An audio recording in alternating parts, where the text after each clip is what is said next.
Si Krishna, may ano siya sa kamay, no? Kumbaga yung dextrose. Magandang araw po sa inyo lahat mga kaalagad. So for this video mga kaalagad, magbibigay lang po ako ng update kung ano yung sitwasyon ni Krishna. Kumbaga part 2 po ito mga kaalagad ha. Kasi nagbakasakali po ako na may upload or may update sila na ibinigay si Krishna or Inday Ugdot sa sitwasyon ni Krishna ngayon nga. Ayun nga na hospital mga kaalagad, no. So nakakalungkot na balita para sa atin. Kasi nga po nag-upload si Inday Ugdot kanina yung ginawa kong video ng photos nila ni Krishna na nasa hospital sila. At si Inday Ugdot mismo ay nag-comment po siya na she's better and hopefully ma-discharge kami today. At itong comment ni Inday Ugdot sa kanyang post ay 10 hours ago na po ito. So ayun, 10 hours ago na. So 6 PM na po tayo ngayon. So sana lang ay nakauwi sa mga oras na ito ay nakauwi na si Krishna sa bahay nila mga kaalagad, no. So dito mga kaalagad ay in-stock ko po din ang lagi ko pong in-stock ang sa araw na ito, parang mga ilang beses na akong bumisita sa Facebook page ni Krishna. Nagbakasakali ako mga kaalagad na nagbigay siya ng update pero wala pa rin talaga, no. So dito lang mga kaalagad ay nag-my day po siya. At ito po yung my day niya, no. My day ni Krishna mga kaalagad. Ayan. Si Krishna may ano siya sa kamay, no. Kumbaga yung dextrose. Na-admit talaga siguro to si Krishna mga kaalagad. At may caption po siya na Kapuya. Bisaya po ito at kung sa Tagalog po ay pagod na siya, no. Nakakapagod daw. Siguro alam naman natin nakakapagod talaga yung may sakit tayo mga kaalagad.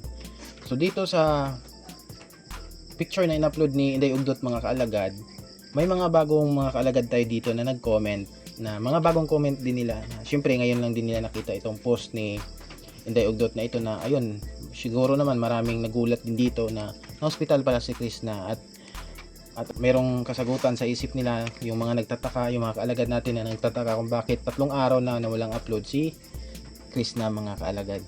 Maraming nag-comment dito na mga kaalagad natin na may katanungan sa isip nila kung ano na yung update ngayon ni Krishna mga kaalagad, no. At ito nga po, may bagong mga kaalagad natin na nakakita dito sa post ni Inday Ugdot.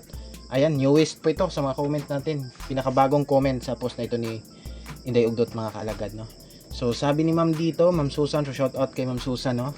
Sabi niya, God abide you always, rely on Him, whatever problems you've encounter, kaya mo yan, be strong. So dito natin makikita talaga mga kaalagad na marami na ang nagmamahal ni Krishna marami ang nagmamahal talaga sa kanya, no. Yung marami din yung malulungkot kapag may mga ganitong pangyayari sa health ni Krishna mga kaalagad.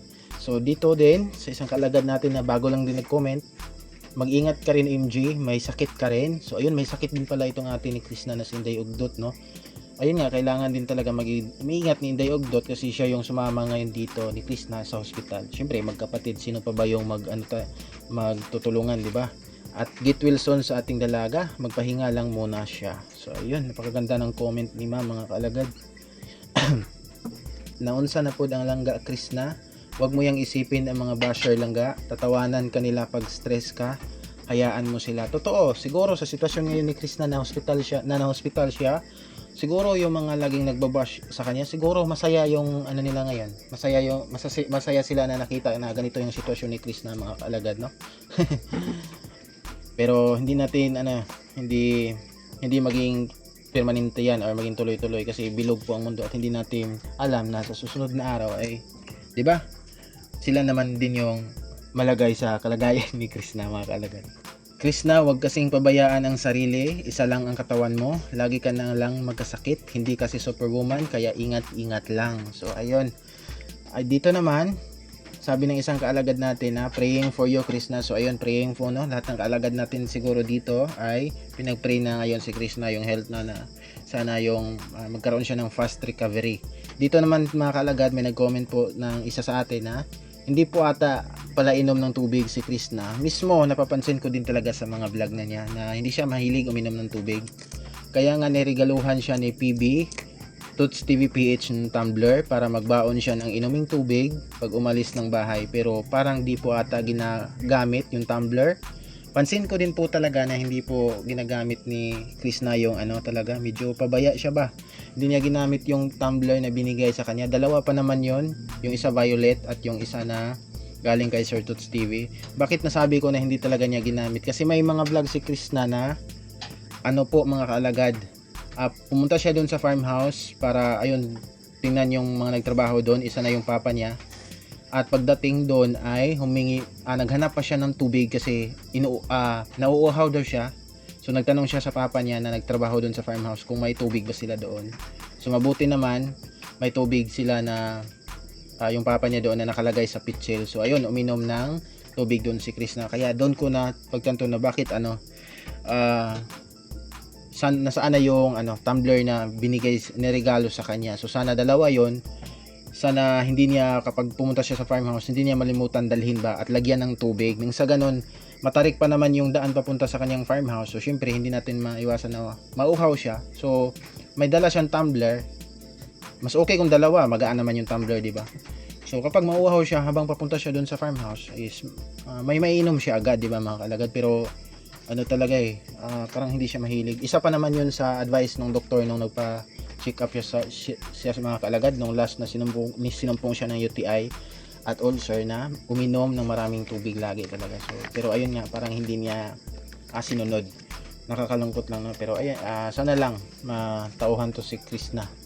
Sabi ng isang kalagad natin, we pray for you Krishna, ingat sa katawan mo at alagaan mo sarili mo, at ganun din sa iyo MJ, ingat ka din, sana gumaling ka na. So ayun, sana hindi lang pala si Krishna yung may sakit, no? May nag-comment na ito kanina, nabasa ko na may sakit din pala din ito si MJ, no? So sana totally na gumaling na ito yung mga kung ano man yung sakit na dinadala nito magkapatid na ito, no? Kasi mga bata pa at may marami pang plano sa buhay at istorbo talaga kapag hindi maganda yung pakiramdam mo, istorbo sa mga gagawin mong trabaho araw-araw. Halimbawa itong pagbablog nila, ayun, sabi pa niya nakakasama yan sa katawan.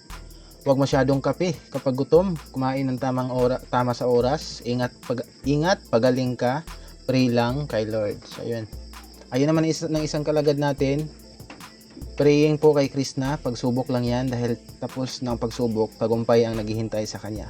Pray lang po, ganyan talaga ang buhay, laban lang. So ganyan talaga ang buhay, hindi talaga may iwasan yung mga ganyan, mga sakit-sakit. Hindi natin kontrolado yan, no?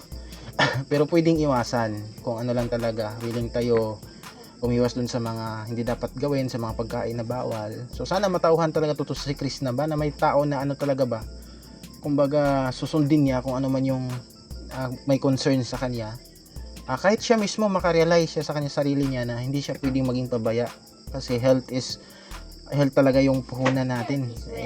Health is wealth. Ayun nga, aanhin naman natin yung mga plano sa buhay, hindi talaga natin yan matutupad kapag yung health natin is hindi okay, di ba? So dito naman sabi ng isa ng kalagad natin na get well soon Lods, huwag magpagutom, pinaka the best may almusal ka sa umaga, kahit kunting kanin at ulam lang at milk. Iwasan mo na ang black coffee, baon ka Skyflex. Black coffee talaga siguro yung hindi maganda sa katawan natin ba kapag nagiging addict ka na nito, yung black coffee. Importante, huwag magpagutom, ingat ka Lods, God bless. So ito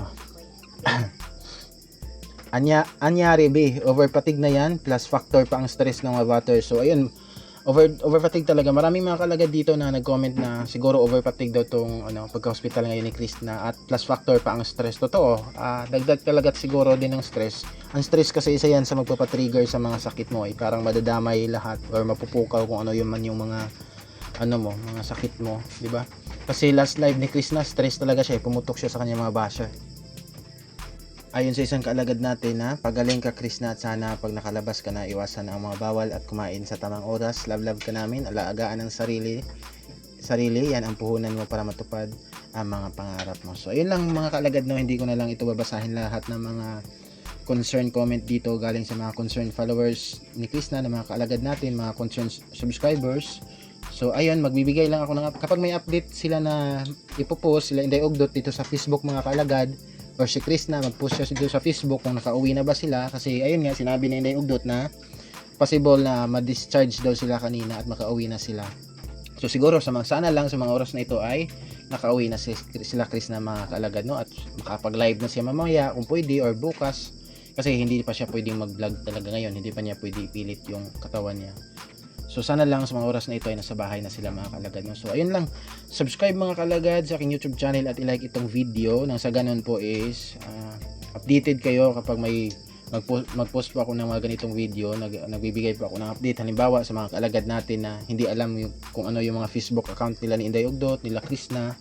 So ayun po, ginagawan ko po ng video at nang sa ganun po para updated kayo kapag may bago akong upload na mga update sa kanilang dalawa, kina Inday Ugdot at Krishna, ay subscribe na lang po sa aking YouTube channel at i-like itong video at may notification bell dyan sa baba, i-click nyo po. Ayun nga, para ma-notify kayo kapag may bago akong upload mga kalagad. So ayun lang, no. So praying po sa fast recovery ni Krishna mga kalagad. So sa mga walang ginagawa dyan sa mga kalagad natin, ay sa ngayon na wala pang upload si Krishna, sinabi ko na to sa isang video ko, marathon muna natin yung mga vlog ni Krishna nang sa ganon yung mga araw na wala siyang upload, baka madagdagan pa talaga itong mga araw na wala siyang upload kasi ayun nga, nagkasakit na naman siya. So yung sa mga araw na ito ay hindi po natin sayangin, i-movie marathon pa din natin nang sa ganun po kahit pa paano wala siyang upload ay araw-araw ay may ma-generate po na earnings or kita sa kanyang video mga kaalagad sa pag-movie marathon at hindi pag-skip ng ads sa mga video niya mga kaalagad, no. So ayun lang for this video mga kaalagad.